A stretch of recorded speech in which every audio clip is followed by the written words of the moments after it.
Greetings, fellow followers of the strange. I'm back again, and in record time.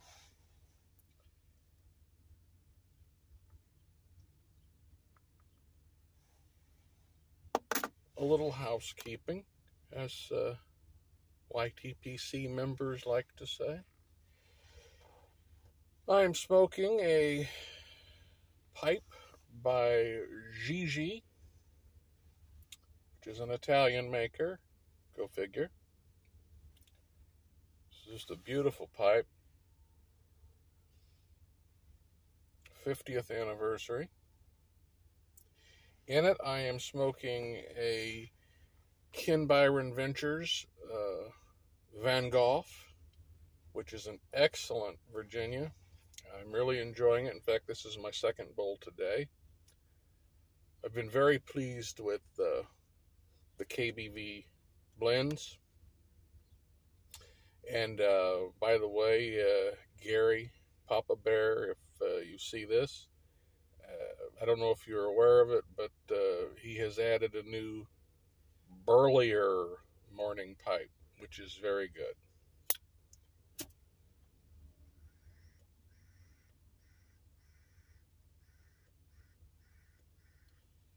It's an amped up version of Burly morning pipe, excuse me.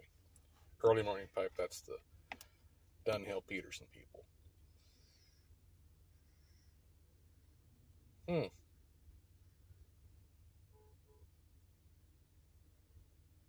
So what are we going to talk about today? Pipes, tobacco, cigars, art. Art's always a good one. Well, I guess first we have to start with, several weeks ago, Potter Piper, Brian, mentioned me in one of his videos concerning videos that he watches, and he mentioned the fact that he watches this W.R. Kane, which is just short videos showing art, showing my art specifically, and that he didn't even know if I considered myself a part of the YTPC. I, of course, responded in the comments that I did indeed consider myself part of the YTPC, and whether or not the YTPC considers me a part of it is another question.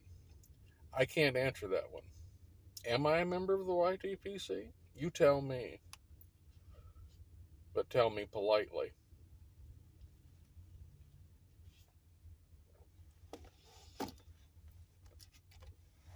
I chose the channel name, I've explained before, because I didn't know when I first started what direction things would go.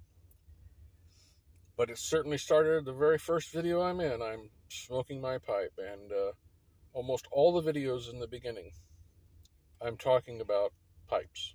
I'm talking about tobacco. Cigars are my first love in tobacco. Pipes were my second. I love them both. I would smoke a ton of cigars, but I can't afford to smoke a ton of cigars.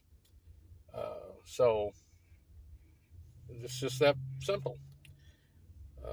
Does that mean I'm pro-pipe but not so pro-cigar, or pro-cigar and not so pro-pipe? You know, I'm everything. I like them both. I love them both. They're a part of who I am. They're a part of my identity. So I must ask this following question. Not for that you have to answer it, but just throw it into the air. The alleged controversy that's been going on in the community of YT peers about team freedom, that there is some sort of a cabal here. Team freedom is versus everyone who's not on Team Freedom. If that's the way it is, someone needs to tell me that's the way it is and prove to me that's the way it is, because I have no idea.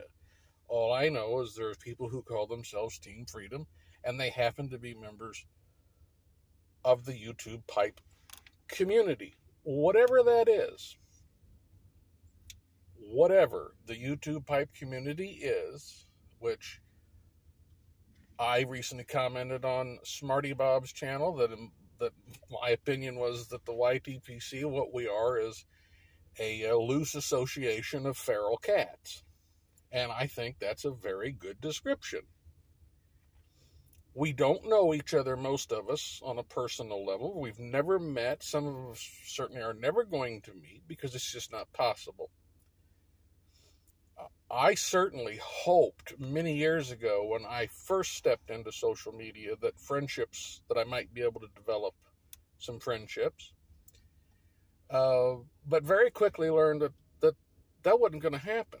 That the social media game was just full of cyber assassins and turds clinging to my bowl, and I needed to get them flushed. And I did. Now, I made a very good friend off of Facebook, who you all know as the Gentleman Scholar, Gary. Wonderful guy. Surprised me that we became friends, because I didn't think it would happen. I thought that part of social media was over and dead. YTPC, am I close to other members of the YTPC?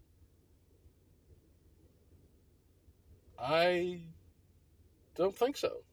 I don't think so at all. Do I lay awake in my bed at night worrying about what's going on in the YTPC? No, I don't.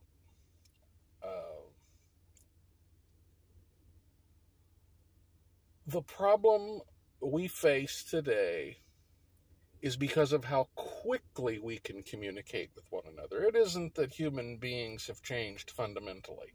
We love to blame the up-and-coming generations as just being a little bit less than what we are. And they're ruining everything. And everything was better a long time ago. That's all hogwash. Things weren't all better a long time ago. Well, depending on who you were, it may have been great. But you know what I mean.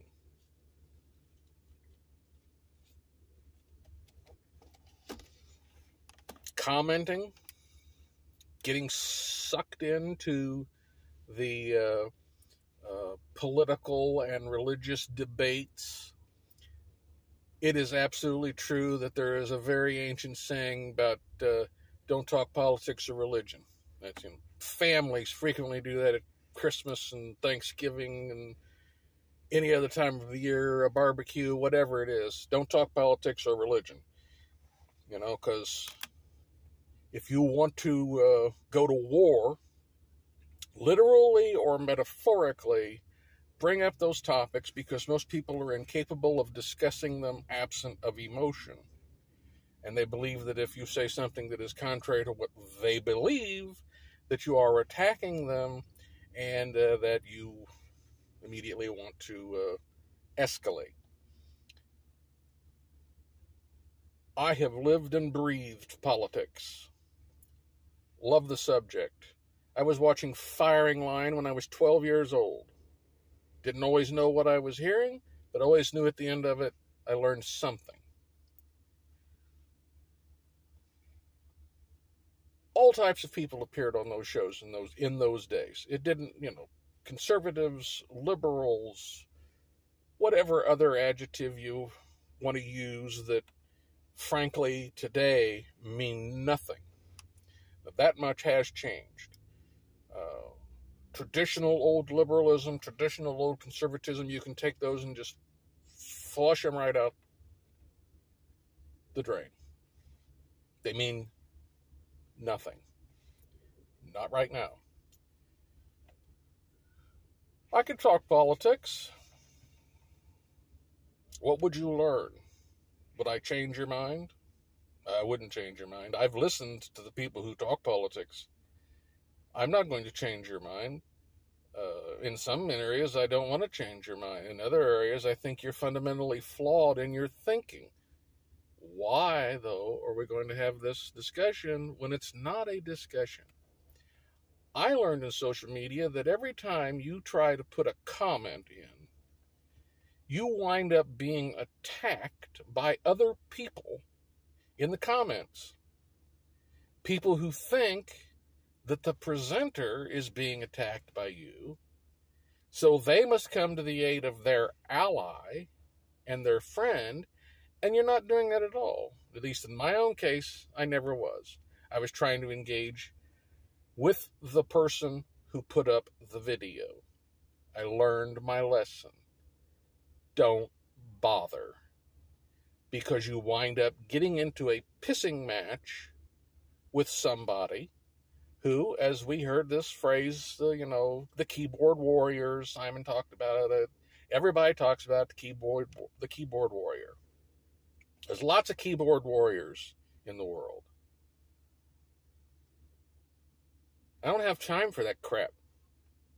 I'm not interested in punching down, which is what it would be for me. Yes, that's right. The arrogance of me. Having read more than a few books on the subject of history, U.S. history, world history, politics, the making of public policy, which you cannot have the making of public policy without the politics. And the politics can be frustrating. It can be annoying.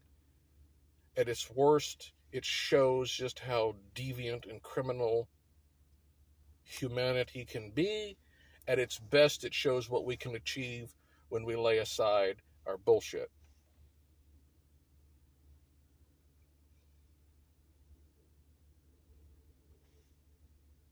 One moment, please, while I wet my whistle.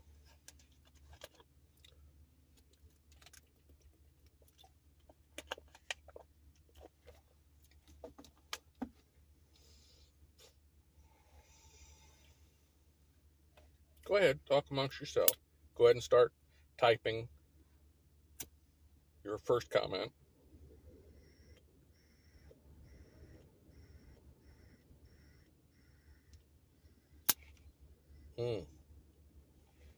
Oh, that's good.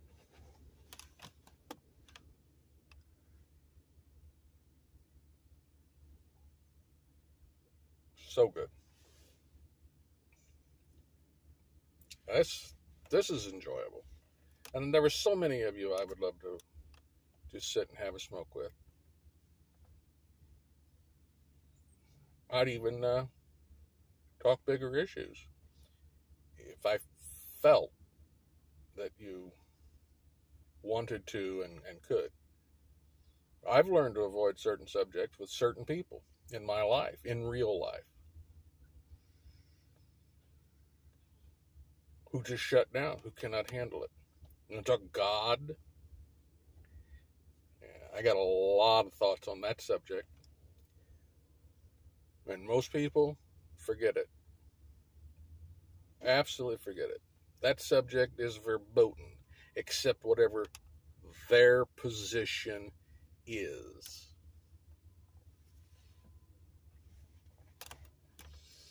I can say this.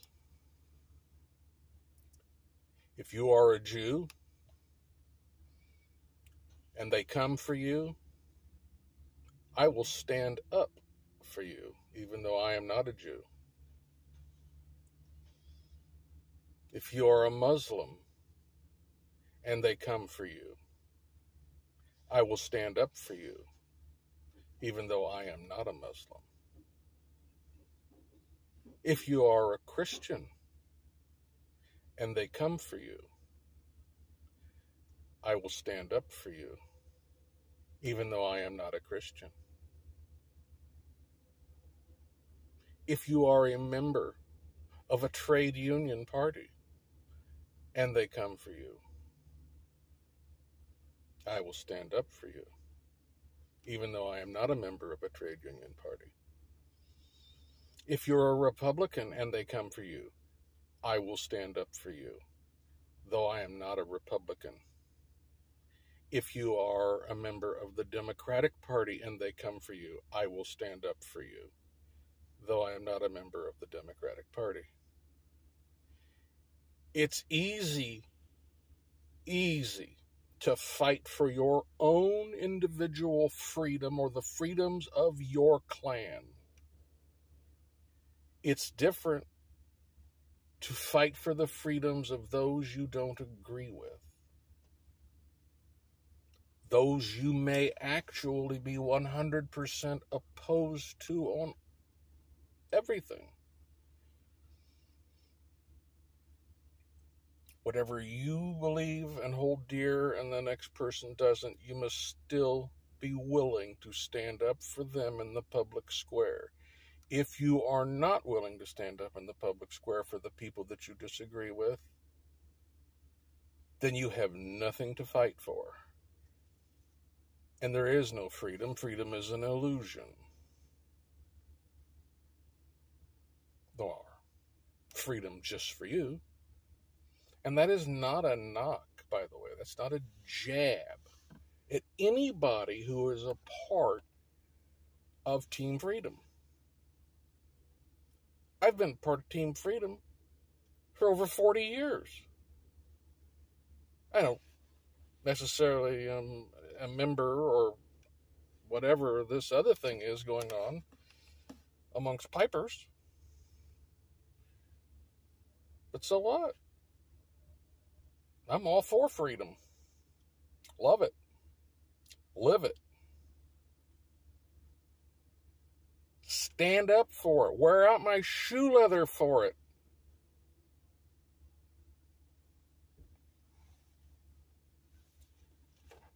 I wish you guys could see this lighter really well, because it's absolutely beautiful. It is so well carved. And it is of a Middle Ages Chinese fishing village, and it's just so detailed. Absolutely exquisite. The lighter's made by Zorro.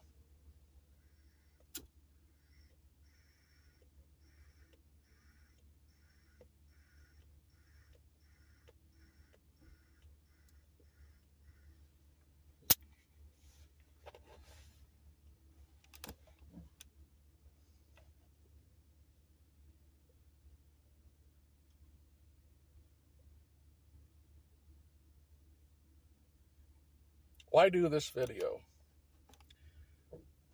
I wasn't going to step into it, but literally, just no one has asked me for my opinion. I've received no emails asking, but I just think that you need to hear it.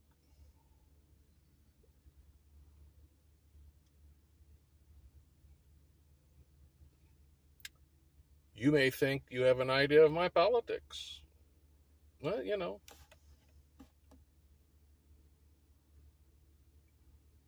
These things,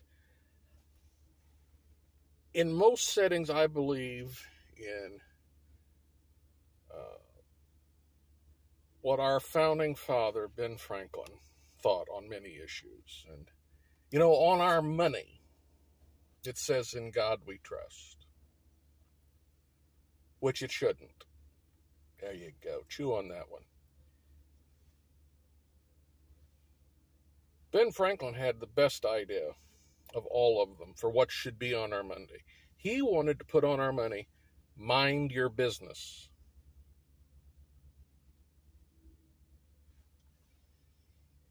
Beautiful stuff. Mind your business. Love it.